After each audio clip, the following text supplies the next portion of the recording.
Hi everyone, it's Dr. Sandy Gluckman.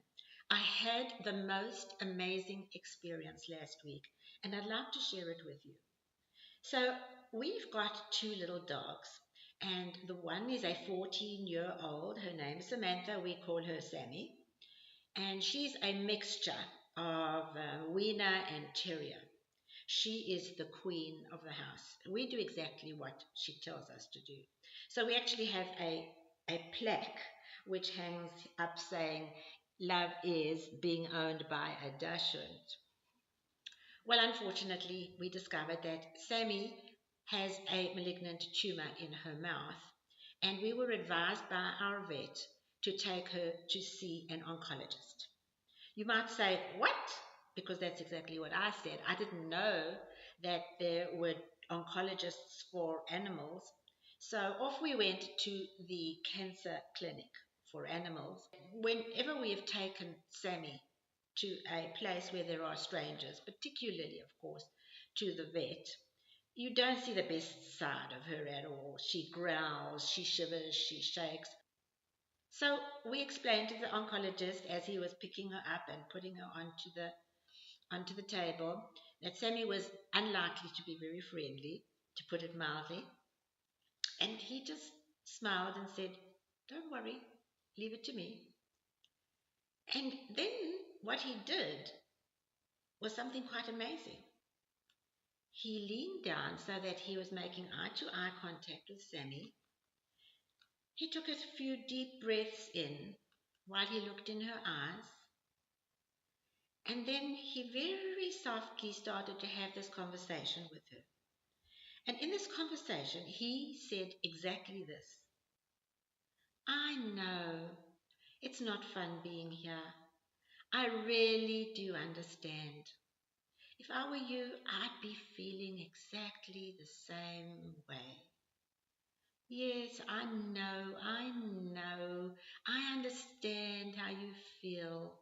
It's going to be okay. You're going to be okay. I really do understand."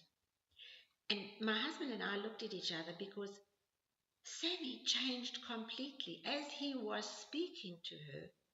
So she became calmer. Her shaking and shivering stopped. And she was looking at him in his eyes. And she didn't growl.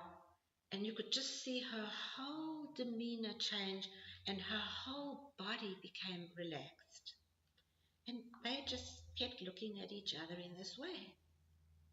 And then he began to examine her, and she was fine with it. But I have to tell you something, and that is that Sammy is deaf.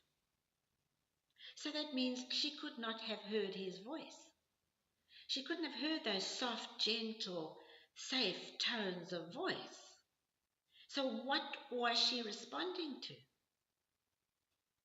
She was responding to his chemistry, because his chemistry was a chemistry of calm and serenity. And as he stayed there, so her chemistry changed into a chemistry of calmness and serenity. There, right in front of our eyes, we were watching how one person's chemistry can change the chemistry of another, and in this case, an animal. So those of you who know my work are probably guessing exactly what I'm going to tell you now. And that is that this is very important information for you as a parent. Next time that your child is feeling insecure, feeling anxious, feeling frustrated, having a meltdown, being sad or angry or defiant, put these steps into action. First, go down to the level so that you have a face-to-face contact with your child, eye-to-eye contact, chest-to-chest contact. And then without saying a word, begin to center yourself first. So move yourself from feeling stressed about what is happening to that place inside of you where you are just centered and calm and serene. And one of the easiest ways to do that is by breathing. There are several videos of mine in which I teach different kinds of breathing.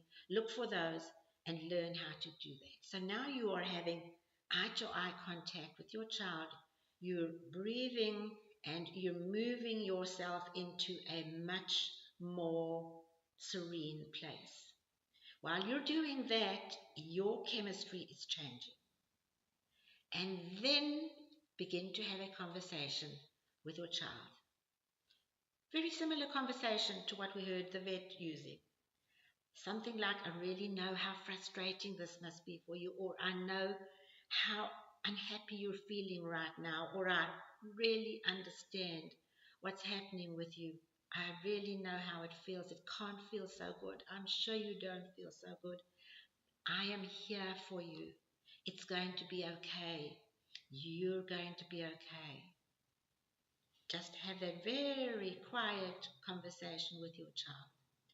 The goal of this is simply to change your child's chemistry so that the child is no longer in that fight or flight, but like you, has moved into that calm, serene place.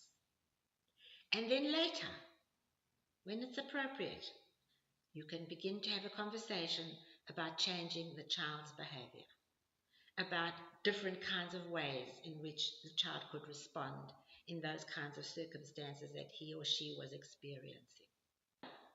Do those steps and you will be astonished at how you will be able to calm your child and change the situation in a very short period of time. Well, that's me for today, and until next time, bye for now.